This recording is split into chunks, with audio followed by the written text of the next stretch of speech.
Hello there and welcome back to another review. So today I thought we'd have a look at The Blacksheep Affair, made in 1998, starring Vincent Zhao and Shu Qi, and sometimes known as Another Meltdown, sometimes known as Thunder in Sky. I've always known it as Blacksheep Affair. I think the reason why it's called Another Meltdown is because Jet Li's High Risk was also, when they released it in the Western world, it was known as Meltdown, and like High Risk was known as Meltdown, and they put this as Another Meltdown, like it's sort of a sequel to the Jet Li movie, even though it has nothing to do with it whatsoever. But I've always known it as Blacksheep Affair. But I can't stress like how hyped I remember this movie being. I used to read a magazine called Impact, and it was all about sort of action movies, action TV shows, and Hong Kong cinema. And the film was being hyped. They were really ramping this film up. They were like really making like out it's going to be the next big thing, because you have to remember this was a time sort of when John Woo, Jet Li, Jackie Chan, and even Sammo had gone to try their hand at working in America. John Woo had just come off Face Off at this point. Jackie was busy doing Rush Hour. Jet Li was in Lethal Weapon 4, and even Sammo had the Martial Law TV show. So Hong Kong was looking for the new big star who was sort of going to take over that mantle. And I remember that time being quite worried because sort of being like a Hong Kong movie fan, even then, I was a bit like, if they're all going to the States, if they're all doing Hollywood productions, or they're somehow had a TV show and everything, I was like, sort of, who's going to be left in Hong Kong? Who's going to be the next action star? And it was a bit of a worrying time if you were into Hong Kong movies. I mean, Vincent Zhao was sort of put forward, as he was known then, like he's sometimes known as Chu Man Chuk, as they put him on the front there. But he'd done like sort of Fong Say Yuk. He was opposite against Jet Li in that. He was also in Once Upon a Time in China 4 and 5. But it was a bit sort of who's going to be the next big deal. So, like I say, they was looking for the next star, who was going to take the mantle, of what was left. So, directed by Wai-lun Lam, whose filmography is not huge, and Vincent Zhao, as I say, he was known at the time. Chu Man Chuk had filled the, like I say, done Wong Fei Hung, Once Upon a Time in China 4 and 5, also the villain Fong Say Yuk, as I say. Of course, he was in another one I forgot to mention was Sword Hark's The Blade. He was also in that as well. So he seemed a good candidate to push forward as sort of the next action. Even now, his sort of filmography is not entirely massive. It's not that expansive, but he's done some noteworthy action films. And Black Sheep Affair was the one that was really, I think, the way it was marked, it was really meant to put him on the map. It was meant to be, like I say, the next big action star of, like what was going to follow in Hong Kong.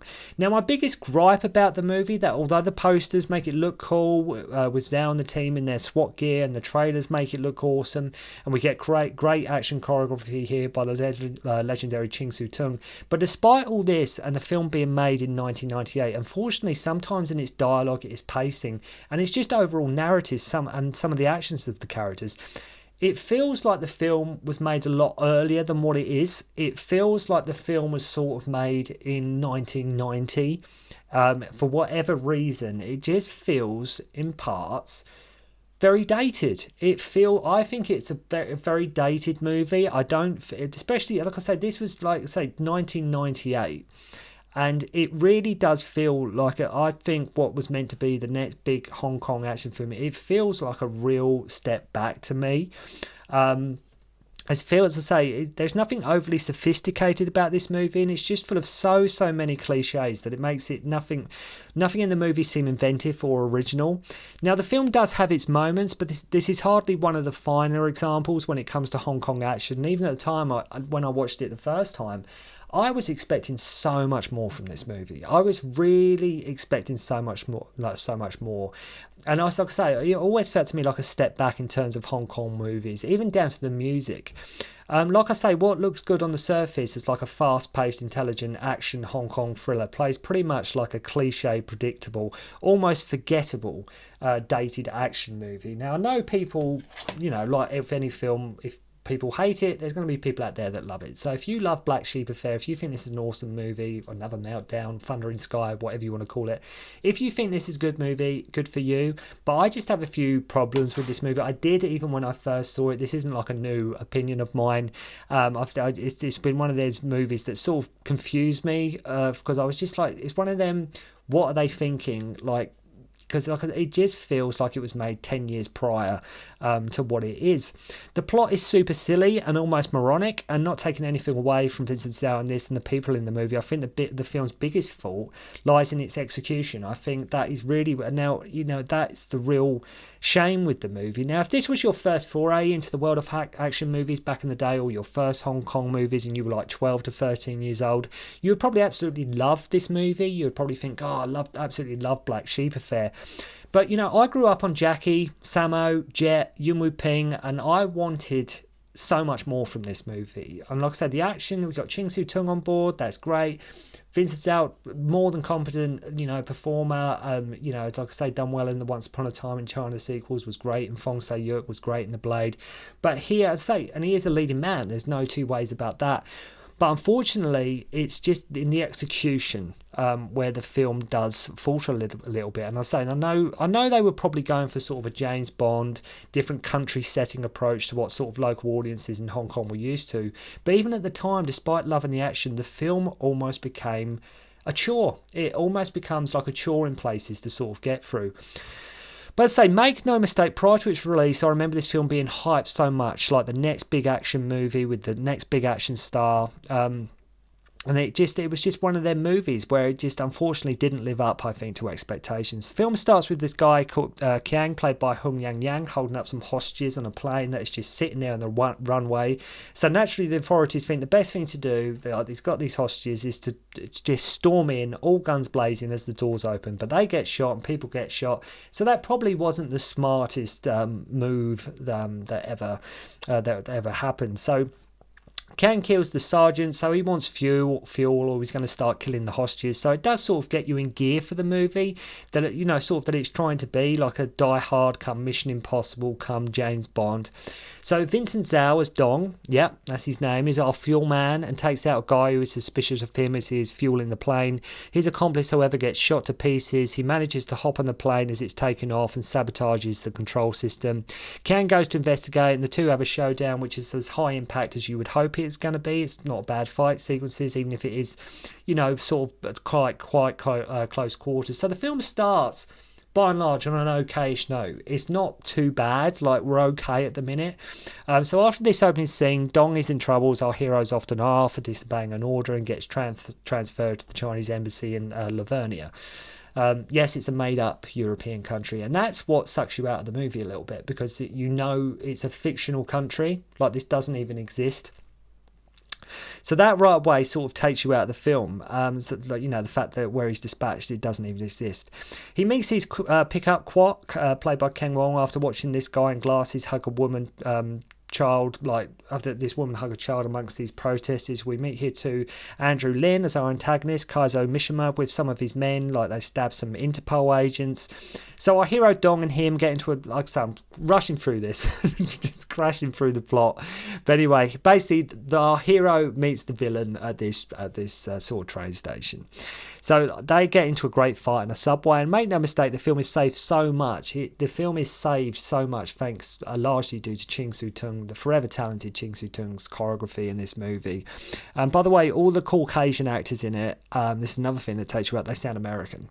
Like, I watched this, like I've told you, unless it's sort of the classic dub, sort of from back in the day on Hong Kong movies, I will always watch them subtitled. I watch any sort of new release, I always watch it subtitled, but I've always watched this film subtitled, but all the Caucasian actors sound American.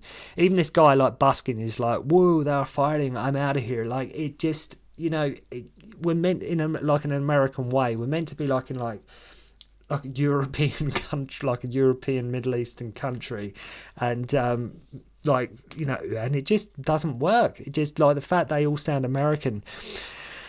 So they end up fighting in front of this train and go to the police. So our villain Mishima, like, leads a cult called the Red Sun. The whole thing with no real motive, like no real motive as such. He just wants to cleanse the world. Is all he wants to do. He's got this cult. He wants to cleanse the world.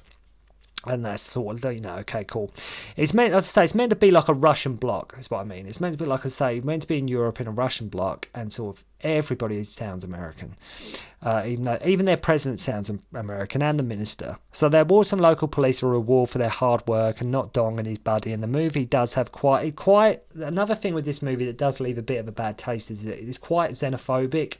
Like some xenophobic themes running through it. We meet Lone, played by Kenneth Tsang, who owns a bar, and then randomly we have to see Dong and Kwok do like a song and dance, which does seem a bit out of place considering the tone and setup of the movie. And they just seem to be in like this Chinese bar in what seems to be central Russia and owned by Uncle Lone, okay? So then Tammy turns up, right? Shu Ki's character, who randomly finds Dong in the square, and no idea why, but their footsteps get really loud on this scene. And he is annoyed at her as she didn't write to him as she left after the revolt in Beijing. So all this, like, he's all sour, saying she never cared, no idea whatsoever how she found him. Guess something to do with, I think Kwok may have let her know, I don't know. So some thugs in prison attempt to take on Mishima, but he messes them up in brutal fashion. Lone agrees to let Tammy stay at his, Shu Ki's character, and some Japanese authorities arrive and get gunned down at the airport. Tammy waits for Dong outside the embassy, and we get like an unnecessary flashback to them as kids. They try and put in this love story with Shu Ki's character, but unfortunately her character, for the most part, she doesn't really add anything to the movie at all. She's just this guy that she's just this girl that sort of was Dong's love, and she's just come to find him to sort of patch things up. And so we get this flashback to them as kids. Then Dong goes to the embassy, and we get we get the unnecessary flashback. Then he goes to the embassy, and all this happens, and then let's say Mishima in prison. He goes to see him as well at one point. And the thing is about this film, it's one of them movies where it keeps switching between Cantonese and English, which is a bit jarring, which is fine. But I say the English is American when they're meant to be like in a European bloc, so it's really off-putting. Mishima, thinking he's like a prophet, so he's been sent by God to clean the world of sin and corruption. Kwok and Dong are aiding the ambassador, and for some reason everyone seems to make it their business and concern that Dong gives Tammy another chance. That's all they're really interested in. Despite all that's going on, all that's happening around them, everybody's really concerned that Dong gives Tammy another chance. So they're guarding the ambassador, right? The ambassador's car blows up. It all kicks off. Loads of gunmen pop out from the building. Do love how Dong lays on his back and shoots the crap out of this guy in a tree, even sort of whilst he's falling. The next shot, he's randomly poking his head out of a hole in the roof to shoot the others. Not sure how he got there so quick, but never mind. While he's doing all this and kicking and shooting the enemy on the rooftop, I have no idea where his comrades are and what they're doing. Let's just leave it to Dong. Dong's got it in control. Dong seems to be handling it. That seems to be the order of the day. I mean, quite an impressive shot when he's hanging from the side of the building, all the while Mishima is doing he's in prison. He's doing this big drawing of Jesus on this cross, the bit on the biggest chalkboard I've ever seen as well. It's this chalkboard is massive. So more bombs have gone off around the city at this point, and Mishima is basically, if he isn't released, then more bombs will go off, and so he's blaming himself as his prophet. He's blowing off, letting off some bombs, and it's if he's not released, there are going to be more bombs exploding. So it's all that's really happening. Andrew Lin, I'd say, plays the villain role great. It's just a shame his motives are somewhat lacking. There's no, I know it's he labels himself as sort of this saviour and everything, but that's all we really learn. That's all we really know about, get to know about the character.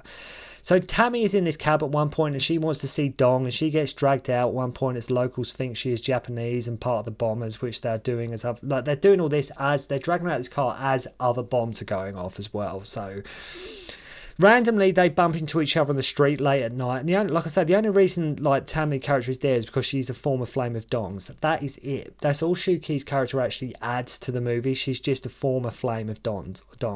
She wakes up and listen to this American DJ calling himself AC/DC, and I think at the point he says he's playing Live and Let Die, but it's actually some techno trance song that's played instead. There's also some like Chinese people on boats who are not being given enough provisions and food and just left there in the harbour.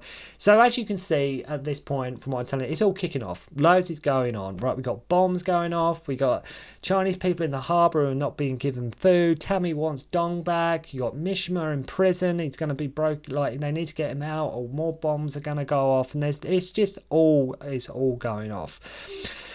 So then the man in charge now helps the boat people as long as the Chinese and their men help get Kazuo Mishima, but his main goal is he basically wants the Chinese to take the blame for the whole thing. Turns out, big yawn, that Lone actually works for Mishima and has now kidnapped Tammy. So they get Mishima in this van to transport him, and one of his men pulls like a bazooka on them as they are driving, which, you know, was going to have bazookas, right? Was going to happen. I mean, I will be fair, it's quite cool how we get a good part, you know, there's a good part of sound, like, of the movie when the soundtrack, when like the camera pans up to Dong, when they're in their SWAT gear, and like the way the camera pans up and the way the sort of the soundtrack kicks in. It's quite a cool little bit when, like I say, when they're sort of getting geared up, because you think, okay, the film can be whatever it wants to be, but for the first hour, but let's make the last hour. That's what you're hoping anyway. You're like, let's make the last hour, like last half hour, really memorable. But there is a quite cool scene when they get all like sort of geared up, and a good part that I would say when the camera pans up to Dong and his crew in their SWAT gear, and the whole sequence here with the street destruction is actually pretty awesome. Then a bazooka goes through the windscreen, to which Arthur kicks out the back doors so it can sort of pass through.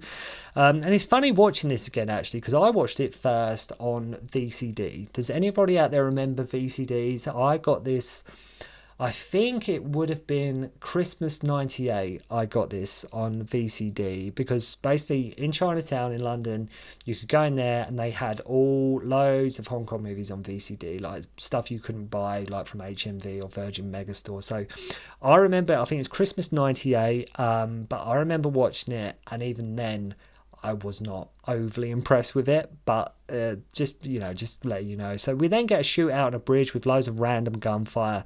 Tony from Dong's team gets shot. Uncle Lone reveals his plan and is the commander of the Red Sun, and now in the Chinese embassy, and they want Mishima, or they will start again. There seems to be a thing.